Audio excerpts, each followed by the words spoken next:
Hi everyone, in front of me I've got DORO 8100 and let me share with you how to change the ringtone on this device.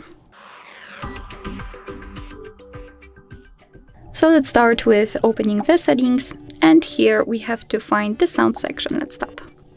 Now let's scroll down to localize a proper option, which is the phone ringtone. Let's tap on it. And as you can see, after tapping, we'll have this pop-out window with pre-installed ringtones from which we can choose. At the bottom of the list, we've got the option Add Ringtones, so we can choose something from our own files. And on the other hand, at the top, we've got the option None, which means that your device will not use any kind of sound to notify about the incoming call. So if you want to listen how the particular ringtone sounds, simply tap on it. So for example, this one, and you can decide whether you like it or not.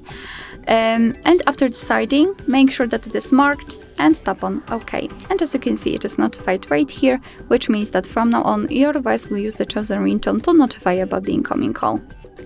Alright, so that will be all. Thank you so much for watching. I hope that this video was helpful, and if it was, please hit the subscribe button and leave the thumbs up.